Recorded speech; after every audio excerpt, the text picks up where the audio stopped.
In this video, let's talk about the similarities from Mahomes this season compared to his MVP season in 2018, another wide receiver getting signed to the team, and no, I'm not joking, then look at what Andy Reid had to say in his presser today about the newly acquired Kadarius Toney, as well as glance at some last-minute trade rumors prior to tomorrow's deadline, and much freaking more. But first, how about those?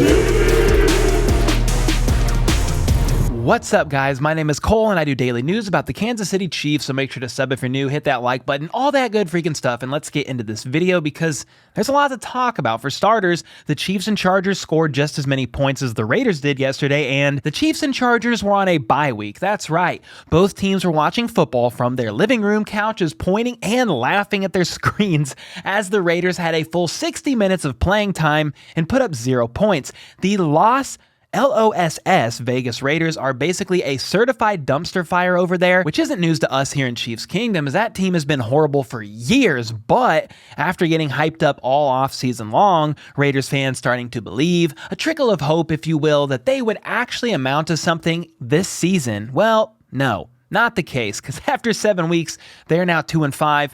And they know the season is pretty much over after getting blown out 24-0. Raiders fans are now calling for Josh McDaniels to be fired, Derek Carr to be benched, then released next year, among other things I'm too bored to talk about because this is literally nothing new. The Raiders haven't won a playoff game or the AFC West in 20 years, and they are the definition of a poverty franchise. In fact, I think my bank account just went into the negative talking about this poor team. Therefore, let us move on from those losers because I want to spend a little bit of time talking about the opposite, a winner, Patrick Mahomes, the most winningest QB over the last 5 years, because I found something interesting that I wanted to bring to your attention, and it's the fact that his stats from this season in the first 7 weeks almost mirror his stats from 2018, the season where he won league MVP. So let's look at the stats here for a moment. After his first 7 weeks in 2018, Patrick Mahomes had 137 completions for 2,223 yards, 22 TDs, and 5 interceptions. Well, after his first 7 weeks this season, he has 176 completions for 2,159 yards, 20 TDs, and 5 interceptions. So he only threw for 2 additional TDs and 100 more yards during the first 7 weeks of his league MVP season in 2018. Interesting. In a season where he has lost Tyreek and was supposed to take obvious steps backwards, where the Chiefs' offense wasn't supposed to be as explosive, where the Raiders or the Broncos were supposed to be at the top of the division but are actually at the bottom, those little cellar dwellers, in spite of all that offseason shade. Mahomes is now on near identical pace to his 2018 scorched the league season in which he threw for 50 TDs, 5,000 yards, and then snagged the league MVP. God, man. The overpaid media pundits are absolutely horrible at their jobs because very few of them said that the Chiefs still had a chance in the AFC West, and a lot of them couldn't have been any farther from missing the mark. But we aren't done here because on top of that, Matt McMullen, the Chiefs senior reporter, recently reported that the Chiefs are the league's #1 scoring offense. That's not new, but listen to this. And red zone efficiency is a big reason why. KC is tied for the most red zone drives in the NFL, 30, and is scoring TDs at the best rate in the league. 76.7%. That's a TD over 3 out of every 4 drives in the red zone. Incredible. The last time KC finished in the top 10 in red zone efficiency was 2018. 2018, 2022 sound familiar? And then Ron Kopp Jr. of Arrowhead Pride said 41.9% of Mahomes' pass attempts this year are resulting in first downs. That's the highest number in a season since 2012, Matt Ryan in 2016 and Peyton Manning in 2013 just behind them. So 1 out of every 2 passes from Mahomes results in a first down. Yes, please. That is absolutely mind-boggling. And then no, it doesn't end there. Look at this. The highest EPA per play through the first 8 weeks of the season since 2014 has looked like this. 1, Matt Stafford in 2021. All right, yeah, they had a great season last year. 2, Patrick Mahomes in, you guessed it, 2018. Then 3, Patrick Mahomes in 2022, yes, this year. Then 4, Patrick Mahomes in 2020, and 5, Peyton Manning in 2014. So Mahomes this season has the 3rd highest EPA per play through the first 8 weeks of the season since 2014. It's pretty freaking crazy if you ask me, but I will say, with all that being said, even though it's great to read off stats, say this or say that, I want to make it clear that I honestly don't care if Mahomes' stats are equivalent to his 2018 season. I just love to see him continue to thrive and do what he does best, and that is get W's. And that I simply want to see him continue to prove everybody wrong. I like that a lot. That's it, really. I don't ask for all that much. Just be you, Patrick Mahomes, the biological father of the entire AFC West. But enough of that. Something else I want to touch on real quick that I found pretty interesting is this tweet from Mark Gunnels that says this: Patrick Mahomes and Tyreek Hill look like the best version of themselves without each other. Meanwhile, Aaron Rodgers and Davante Adams look like the worst versions of themselves without each other. Yeah, Packers are struggling.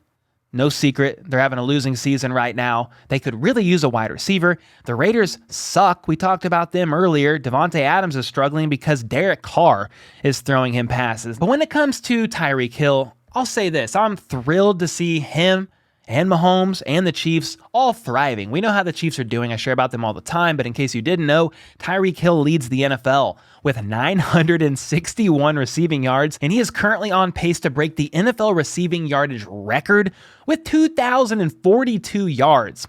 That is insane. Tyreek wanted a bag, got a bag, and is still balling out with Tua turn the ball over at QB. So hats off to the Cheetah for that. And from here, I want to talk about a roster transaction that happened today. And that was the Chiefs signing another wide receiver. And no, I am not lying to you. And no, I'm not talking about Kadarius Toney. It's another guy. The Chiefs signed wide receiver Dazz Newsome to their practice squad today. He was a 6th-round pick by the Bears in 2021 who runs a 4.38 40-yard dash. And over his 4 seasons at North Carolina, he caught 188 passes for 2,435 yards and 18 TDs, but also he returned 48 punts that included a 75-yard return for a score in a 2018 game against Syracuse. And for comparison, the newly signed receiver Kadarius Toney from the Giants only returned 15 punts in college. So I don't know what it all means aside from the fact that the Chiefs are absolutely obsessed with signing wide receivers at the moment. To be fair, though, Chris Conley was just signed by the Titans. DeRuse Fountain was just signed by the Bears. So lots of moving pieces per usual via the practice squad. And now Newsome will become the 4th receiver on the practice squad, joining Marcus Kemp, Cornell Powell, and Smith Marset. The team also has wide receiver Jerrion Ealy currently on the reserve/suspended list, and he'll be back soon. So keep your eyes out for that little performance-enhancing, substance-abusing man. The Chiefs will still have one free spot on the practice squad after signing Newsome, and maybe, just maybe, he could be their punt returner, which I also thought could be McCole Hardman with Sky Moore struggling. But I also thought it may be the newly signed Kadarius Toney, which very well could be, but if that's the case, no idea why they signed Dazz Newsome. Not a freaking clue. I'm lost over here, so please help me if you know. But on the subject of the newly signed Kadarius Toney, Andy Reid spoke about him and several other things today in his presser. To sum it all up, Big Red said Kadarius is healthy right now. He's looking forward to getting him in the mix and are going to be working with him through that. They're going to meet as an offensive unit this week and see how he best fits in.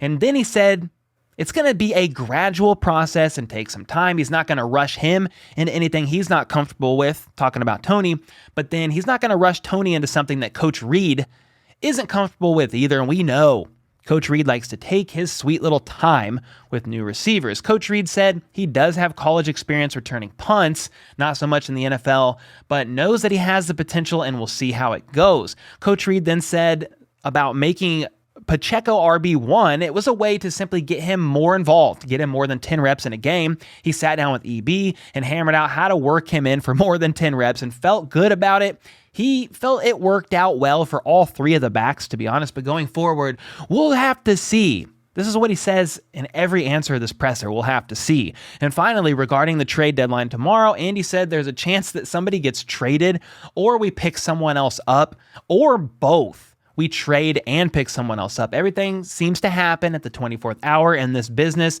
but we'll just have to see how it all rolls. Imagine him saying that. And since we're on the subject of the trade deadline, it ends tomorrow, 4 p.m. Eastern. So will the Chiefs make a move? If they do, who? Or at least what position group? And Andy mentioned something could happen. If it does, hopefully it's for maybe somebody on the D-line, a defensive end. I don't know, like Josh Allen, not the QB. The defensive end, since we're talking about the D-line, from the Jags. Albert Breer recently reported that the Chiefs have called Jacksonville about Josh Allen, but would be reluctant to give up their 23 first-round pick. And finally, he mentioned that the Toney trade doesn't mean they're out on Odell Beckham Jr., but means they are more likely to prioritize defensive line help. Well, I would freaking hope so. It's D-line over everything at this point for me personally. I mean, if it's not going to be Brian Burns, give me Josh Allen. Give me somebody else. Let me know your thoughts. If the Chiefs make a trade, who is it going to be for? Do you think they will make a trade, or do you think they're going to stay put, call it a day, and just move on with the rest of the season with who they have? Let me know your thoughts in the comments down below, and let's fight about it down there per usual. Make sure to like and sub if you haven't already, then check out this video here, which is from All Chiefed Up, featuring a surprise phone call from me. Sort of. You'll see. Check it out. And until next time, let's go. Let's freaking go. How about those?